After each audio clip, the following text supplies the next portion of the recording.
I've been playing one of the funnest builds in all of Baldur's Gate 3, and that is my S Tier Stalker Rogue. If you're a fan of the stealth playstyle with huge damage one-shots, you gotta check this build out. It's everything you want and more from a stealth build. We take advantage of the Deathstalker mantle, which gives you invisible for 2 turns whenever you kill, and because we multi-class with fighter, we have access to action surge, giving us an additional attack we otherwise wouldn't have. Since we subclass as a champion, we have a ton of crits, which basically helps us finish any kills because we can multi-attack and do a mountain of damage with crits. And speaking of crits, we have multiple items giving us multiple ways of landing high crits. Playing alone, you can clear entire camps, and playing part of a team just isn't fair. Let me show you how to build it. Alright, so starting off, I've been a little bit bad on giving you guys options on the races to pick, so I'm gonna just break it down here first. One thing to keep in mind, in order to play the way I play the build, you need a cloak, and the cloak requires you to play the Dark Urge in order to do so. So I know you're wondering, how do you have your own custom character? And there's 2 ways you can do this. First off, you can invite a friend to your game and have them create the character for you, and then either you can play with them or you can kick them out, whatever, save the game, and then you can play on the character that you have, and then eventually swap your party out with the Dark Urge gone. Or you can open up another instance of Baldur's Gate and join your own game and you know, basically make a character and then, you know, do it that way and then save it and then leave on that second like client that you started up. Either way, I mean, obviously the easiest is gonna just get a friend to go over. There's almost always someone playing Baldur's Gate, or you can join my Discord, link in the description, and I'll be happy to help you. But ultimately, this is the only way you're gonna be able to get the cloak, so just keep that in mind if you want to play this specific build. Now when it comes to the actual character you should pick, I would pick Drow. Drow is a great option. It doesn't matter the sub race, but Drow would be great. And then you want to have criminal background as your background as criminal. The other options is Wood Elf. So sub to Wood Elf. And then the other and final option would be, I believe, Halfling. Is it Halfling? I think they get move speed or something. So these would be the ideal ones to pick.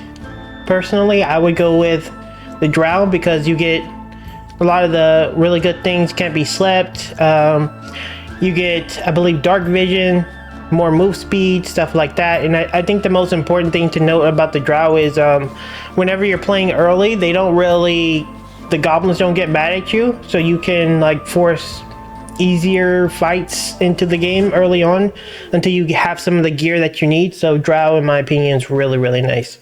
Again, criminal background, you get stealth and some deception, which is really nice. And then for your ability points, this is how I would do it.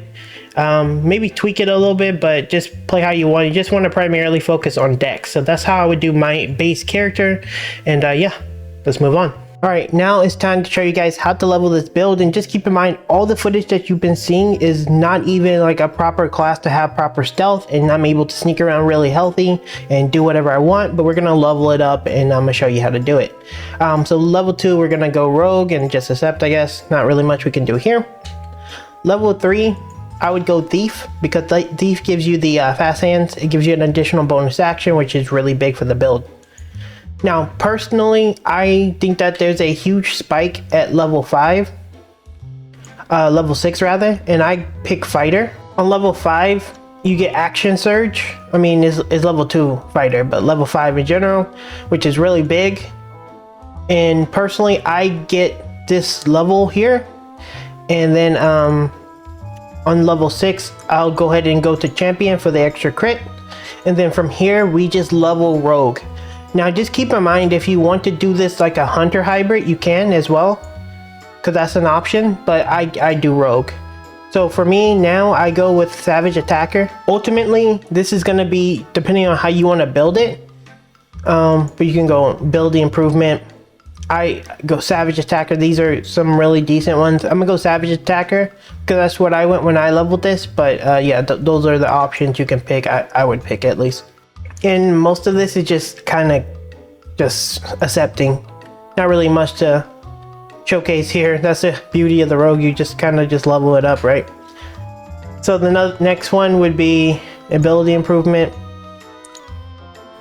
And you know, you can kind of pick what you want. I go 2 into Dex because you're gonna have like other things that give you benefits, like the mirrors and all the extra bonus health and all that stuff that I didn't get because, again, I'm playing human and I like to be a little bit weaker to showcase to you. But ultimately, that's how you level it. It's a very simple leveling. It's so easy. You just kind of just click 2 feats and you're done. And yeah, that's the leveling. So before we go into the gearing, I just want to be clear, as I say in every video, everything you've seen here is me being inefficient, me not having all the extra bonus stats, me not being the proper role. All the footage you see is all of that. So just keep in mind, you're like basically going to be significantly stronger. I don't use any buffs outside of stuff that comes naturally with the character. And if you're playing this game, you're going to have a full team. You're going to have your buffs. You're going to have all the extra bonuses. And I can solo pretty much anything in this game in my current state, even though this isn't even a solo build. So just keep in mind that's the case, but you're going to be much stronger than what you see here. And I'm going to give you multiple options, which I haven't done in previous videos, so that you guys can have, more options. So the helmet we're going to go with is the Seraph Horned Helmet. I think that's how it's pronounced. And what this does is it gives you dark vision. And if you have dark vision, you get more like distance on it. And then most importantly, the number you need to roll a crit hit is reduced by 1. And that's why you'll notice in a lot of the footage, I just crit a lot. It's really nice. You also get Dauntless, which makes you can't be frightened, and you can't be inflicted with other emotion altering conditions, plus 1 to Constitution saves, which is pretty nice. It's a medium armor set, so yeah, you should be able to do it with your subclasses, so you're good to go. Some alternative options is the Covert Crawl. This is going to give you the same crit with some dex saving throws, which is really nice. You'll probably find this much earlier than like where I'm at in the game. The Shadow of Menzabar, whatever this is called, this gives you some reliable shrouded uptime, so some invisibility, so that it can help you in like sticky situations. This is really nice. And then the last one would be the Assassin of Ball Crawl. This one's pretty good for initiative, and then it helps you with seeing invisibility. I would choose this one early on if I can. You can get this from the Underdark, I believe, after you help the mushroom guys. They like give it to you. It really helps you sustain invisibility early, where you're not just reliant purely on just hiding. You can use this in the oh shit moments, basically, so it's really nice. On our back we have the Deathstalker Mantle. Again, whenever you kill an enemy, you're shrouded in invisibility for 2 turns. This is like the main premise of the build. If you don't do the Dark Urge thing like I've done, you're gonna have to focus on just like playing it without it. And I do have a few cloaks that can kind of fit this role, but ideally you would do what I told you to do, basically with how to get the class, because that's kind of the purpose of the build. This is a Deathstalker build, so that's the case. But anyway, if you're in the game later and you're trying to make this build, here's some other options. The Shade Slayer Cloak. This is gonna do pretty much the similar things. Whenever you're hiding and you stab someone, you get 1 less requirement on the roll to get a crit strike, which is gonna like really help you on crit, which is super good. The other option is the Cloak of Protection. It's gonna give you armor class and saving throw. This is gonna help you like in fights in the event that you get caught. Some okay options, but ideally you want the Deathstalker Mantle, obviously. For our chest, we have the Balfist Armor. What this does is it gives you enemies within 2 meters become vulnerable to pierce damage unless they are resistant or immune, and then you get bonus to initiative rolls, which is good because you always start every single fight first no matter what. That vuln to pierce is actually really nice, so highly recommend it. On our gloves we have the Stalker Gloves. This will give you 1 to initiative, and then whenever you sneak attack you'll deal 1 to 4 force damage. I think it just synergizes really well with the build. There's other glove options. I really didn't look at any because it just felt too good, but yeah, that's why I would pick. On our boots, I use the Boots of Persistence. What this does is it gives you freedom of movement and Long Strider. We can examine this because I forget exactly what it does. Freedom of movement, you can't be reduced by difficult terrain. Your movement, spells, magical effects can't be paralyzed or restrained. It's really nice. And Long Strider is movement, I believe, so you increase your movement by 3 meters. And that's why I can like just walk away from fights after I kill things, because it's like super good at that. Some other options that works really well is Brisk Walkers. Whenever you score a crit hit or kill a hostile enemy, movement speed is restored to maximum, so you can super move around the battlefield, and it's really valuable. But yeah, these are probably going to be something you get earlier. You get these in Act 3 from one of the Tiefling guys vendors, so yeah. Over on our necklace we have the Amulet of Greater Health. Most of the amulets in this game just kind of suck to me, I'm just being honest. This one gives me 23 constitution, so it was really nice. You have 100 and I have 138 health is really valuable. So some other options though, the Hammer Grim Mist Ammo Fog. Like if you ever get in a sticky situation, you can fog things and run away. Like do a smoke bomb thing, it's really cool. And the other would be the Amulet of Misty Step. There's like 2 of these that spawn in the world, so this will be easy. You can get it from the Underdark too as well, if I recall correctly. And this is going to give you some mobility, because you kind of suck on your mobility, at least like whenever you try to go to terrain that isn't like climbable. So this is really nice. Next on our ring we have the Smuggler's Ring, and this gives you +2 to stealth and 2/2 to sleight of hand. You lose some charisma. This is super good, especially if you're not picking the like the proper classes or whatever, like I did as I'm playing human. This would be like perfect for you. It's really good. For the other ring, I used the Killer Sweetheart. You can use other things. I just like this one because after you kill a creature, my next attack roll will basically crit. So it just keeps our crit up time good.